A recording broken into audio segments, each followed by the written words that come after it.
Trading Bharat channel के एक और वीडियो में आपका स्वागत है दोस्तों।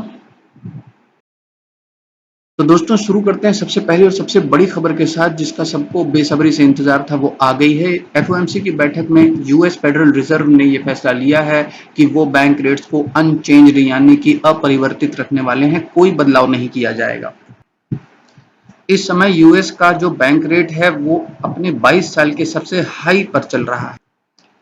अगली खबर में दोस्तों रिलायंस से संबंधित है। जियो ने अपना 5G एयर फाइबर लॉन्च कर दिया है, जिससे कि वो 5G के मार्केट में कम्पीट करने वाले हैं। दोस्तों पिछले कुछ दिनों में हमें ये अफवाहें सी सुनने को मिल रही थी कि भारत में इलॉन मस्क अपने स्टारलिंक प्रोजेक्ट को ले आना चाहते हैं, जिससे कि भारत के सभी इंटरनेट प्रोवाइडर्स में एक खलबली सी मची हुई थी। इसी कंपटीशन में अपने आप को बनाए रखने के लिए जियो ने अपना ये कदम उठाया है। भागती दुनिया के साथ हमें भी भागना तो पड़ता ही है। ऐसा माना जा रहा है कि इस स्पीड में कंपनी ने बताया कि 1 Gbps तक की स्पीड ये जियो का एयर फाइबर आपको दे सकता है। अगली खबर दोस्तों अडानी ग्रुप से संबंधित है। हमें पता है कि अडानी का हिंडनबर्ग के साथ एक केस हमारे सुप्रीम कोर्ट में चल रहा है, जिसमें हिंडनबर्ग ने अडानी ग्रुप्स के ऊपर ये इल्जाम लगाया था कि उनकी फाइनेंसिंग में कुछ गड़बड़ी है। इस केस की जांच करने के लिए एक कमेटी हमारे सुप्रीम कोर्ट ने नियुक्त की थी, जिस पर अगेन हिंडनबर्ग ने एक पिटीशन दाखिल करके सुप्रीम कोर्ट में ये कह दिया है कि सर इस कमेटी में बदलाव किया जाए, नई कमेटी बनाई जाए, क्योंकि जो वर्तमान कमेटी है जिसमें जांच चल रही है, पिटिशनर का ऐसा कहना है, ऐसी उनकी दलील है कि उसमें कुछ मेंबर्स ऐसे हैं जिनके अडानी सर के साथ पहले से ही अच्छे संबंध हैं। इन संबंधों का दुहाई देते हुए उन्होंने गुजारिश की है कि इस कमेटी को स्थगित करके और इनकी रिपोर्ट को अमान्य मानते हुए नई कमेटी का गठन किया जाए। अगली खबर दोस्तों टेक्नोलॉजी की दुनिया से है, जहां पर ताइवानी लैपटॉप कंपनी, जो कि एक बहुत ही बड़ी कंपनी है, बहुत ही बड़ा नाम है आसूस, उसने अपने लैपटॉप्स के जो कंपोनेंट्स हैं उनके प्रोडक्शन की जो सप्लाई है वो पहले चाइना से करते थे। अब उनने उसके प्रोडक्शन की सप्लाई को इंडिया में शिफ्ट करने का डिसीजन ले लिया। दोस्तों ये भारत के बाजार के लिए बहुत ही अच्छी खबर है। अगली खबर दोस्तों फ्रांस की टोटल कंपनी की तरफ से है, जिसने भारत के अडानी ग्रीन में 300 मिलियन के का एक इन्वेस्टमेंट करके उनके साथ जॉइंट वेंचर में उतरने का डिसीजन लिया है। अगली खबर दोस्तों बहुत ही दिनों से मार्केट में तैर रही है, वो ये है कि टोरेंट फार्मा और सिप्ला के बीच हो सकता है डील हो जाए। सिप्ला के फाउंडर्स अपना पूरा स्टेक बाजार में बेचना चाहते थे, जिसको खरीदने के लिए कई दावेदार थे, जिसमें से टोरेंट फार्मा एक प्रबल दावेदार बन के सामने आ रहा है। ये क्या डील क्या फाइनल हो पाती है कि नहीं, ये देखने वाली बात होगी आगे। दोस्तों अगली खबर में अपोलो टायर्स ने अपने लिम्डा के प्लांट में प्रोडक्शन बंद कर दिया है। वहां के स्टाफ के साथ तो कोई पेमेंट को लेकर के एग्रीमेंट चल रहा था, जो खत्म हो चुका है। नए एग्रीमेंट को बनाने के लिए ट्रेड यूनियंस के साथ बातचीत जारी है। जब तक ये बातचीत चल रही है तब तक फिलहाल तो प्रोडक्शन बंद रहना चाहिए। इसका असर क्या पड़ेगा ये तो अभी बड़ा अप्रत्याशित है। अगर समय रहते बातचीत खत्म हो जाती है तो मुझे लगता है कि बाजार पे इसका कोई असर अपोलो के शेयर्स पे नहीं पड़ना चाहिए। अगली खबर दोस्तों इन्फोसिस से संबंधित है, जिसके बारे में पहले से ही मामला तय हो चुका था कि इन्फोसिस और एनवीडिया मिल करके भारत में एआई पर काम करेंगे, और इस काम को उन्होंने शुरू करने के लिए पहले 50,000 एम्प्लॉयज की ट्रेनिंग कराने की एक डिसीजन ले लिया है। अगली खबर दोस्तों सूत्रों के हवाले से ये है कि भारत के जो गिफ्ट सिटी है, जिसको गुजरात को गिफ्ट सिटी कहा जाता है, वहां पर गूगल और कैप जेमिनी अपने हेडक्वार्टर्स या अपनी ऑफिसेज खोलने की तैयारी में है। ऐसी अभी सूत्रों के हवाले से खबर है, कंफर्म खबर आने का वेट हमें करना चाहिए। अगली खबर दोस्तों टाटा मोटर्स के साथ है। टाटा मोटर्स ने अपने कमर्शियल व्हीकल्स के दाम में, कमर्शियल यानी कि वो व्हीकल्स जो पैसे कमाने के लिए या बिजनेस में इस्तेमाल किए जाते हैं, पर्सनल ट्रैवलिंग के लिए नहीं इस्तेमाल किए जाते हैं, ऐसे जो उनके व्हीकल्स हैं उनके प्राइसेस में 3% तक की वो बढ़त वो करने जा रहे हैं। इस बढ़त की वजह से दोस्तों हमें लगता है कि टाटा के प्रॉफिट्स में मुनाफा देखने को मिल सकता है। अभी रिसेंटली जुलाई में भी टाटा ने अपने सभी व्हीकल्स पे 0.6% की बढ़त करके थोड़ा सा एक मार्केट के साथ कम्पीट करने की कोशिश की थी। अगली खबर दोस्तों एनबीसीसी के शेयर के साथ है, जिसको 150 करोड़ का एक ऑर्डर मिलने पर उसके दाम में 5% का उछाल एक ही दिन में 20 सितंबर को हमें देखने को मिला। दोस्तों प्रकाश इंडस्ट्रीज का भी शेयर 2% ग्रीन में रहा 20 सितंबर के दिन, जबकि पूरा मार्केट नीचे गिर रहा था, क्योंकि इनको छत्तीसगढ़ में एक कोल माइन में खनन करने की अनुमति मिल गई।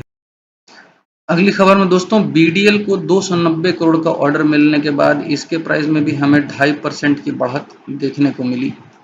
आयशर मोटर्स ने अपने गिरते हुए परफॉर्मेंस को ठीक करने के लिए अपना एक नया बाइक मार्केट में लॉन्च किया है, जिसका नाम है हिमालयन 450 सीसी सेगमेंट। तो दोस्तों देखते हैं इस बाइक का मार्केट में क्या असर पड़ता है, क्या लोग इसको पसंद करते हैं या नहीं करते हैं। फिलहाल ये कोशिश एक अच्छी कोशिश रहेगी क्योंकि अब सुपर बाइक्स का सेगमेंट इंडिया में मजबूत होता हुआ दिखाई दे रहा है। दोस्तों बाटा के सीईओ तुषार कांत गुप्ता ने इस्तीफा दे दिया है हेड मर्चेंडाइजिंग के मैनेजर के पद से। उन्होंने इस्तीफा क्यों दिया है इसका कारण उन्होंने अपने इस्तीफे में ये लिखा कि वो अब अपने करियर को दूसरी दिशा देने के लिए बाटा के बाहर काम करने के लिए ऐसा उन्होंने कदम उठाया है।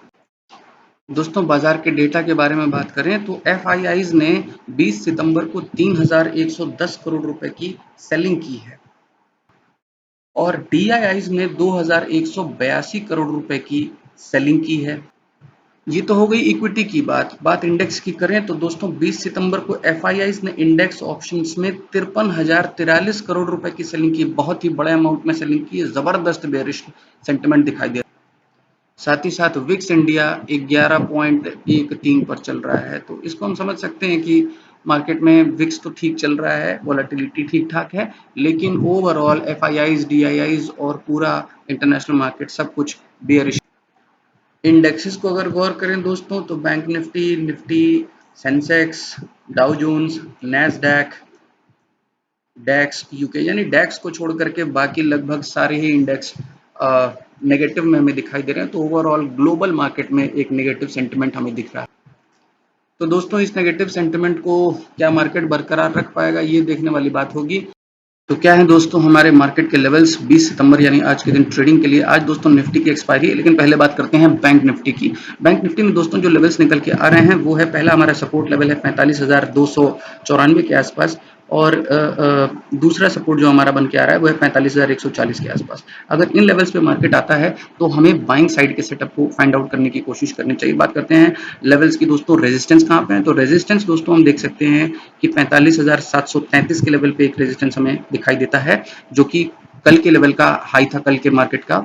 और दूसरा रेजिस्टेंस दोस्तों परसों की क्लोजिंग को हमने मान लिया है जो 45,912 पर है। अगर इन लेवल्स पर मार्केट आता है तो यहाँ से हम सेलिंग साइड का सेटअप फाइंड आउट करने की कोशिश करेंगे। चलिए चलते हैं निफ्टी के चार्ट की तरफ। तो निफ्टी में भी दोस्तों कमोबेश हालत बहुत ही लंबी बियरिश सेंटिमेंट के बाद अभी भी हम देख सकते हैं कि हो सकता है यहाँ से अभी रिवर्सल आ जाए, क्योंकि एक दिन की जो बियरिशनेस है दोस्तों, गैप डाउन और उसके बाद थोड़ा बहुत बियरिश सेंटिमेंट, वो ट्रैपिंग भी कहीं ना कहीं हो सकती है। मे भी एक ऐसी सिचुएशन बनाई गई हो ताकि रिटेलर्स बियरिश हो जाएं और उसके बाद फिर वो अचानक से बाइंग सेंटिमेंट में चला जाए। क्योंकि आज एक्सपायरी भी है तो दोस्तों ये भी समझा जा सकता है कि जिन्होंने भी यहाँ ऊपर कहीं सेलिंग का सेंटिमेंट बना रखा होगा, जिन्होंने यहाँ पर सेलिंग की होगी, जिन्होंने यहाँ पर सेलिंग की होगी, वो अब आज प्रॉफिट बुकिंग तो करेंगे ही, वो अपनी पोजीशन को काटेंगे। ऐसी स्थिति में दोस्तों हमें बाइंग साइड का मूवमेंट आता हुआ दिखाई दे सकता है, खास करके निफ्टी में।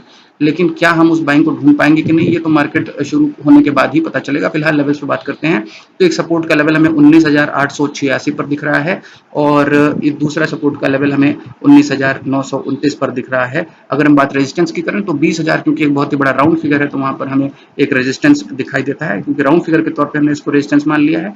और दूसरा रेजिस्टेंस जो कि कल के डे का हाई भी था और उसके ऊपर थोड़ा सा हमने रख लिया 20,055 का लेवल, एक रेजिस्टेंस हमारा बन के आ रहा है सामने। इन लेवल्स पर अगर मार्केट आता है तो एक थोड़ी सी रुकावट या कह सकते हैं कि रिवर्सल देखने को यहाँ से हमें मिल सकता है। बाकी ये किसी तरह की बाय या सेल रिकमेंडेशन नहीं है दोस्तों, आप अपनी ट्रेड अपने डिस्क्रिप्शन पर, अपने रिस्क पर और अपने फाइनेंशियल एडवाइजर की एडवाइस लेकर ही करें। अभी की खबरों में इतना ही दोस्तों, मिलते हैं अगली खबर में किसी नई जानकारी के साथ। तब तक के लिए धन्यवाद।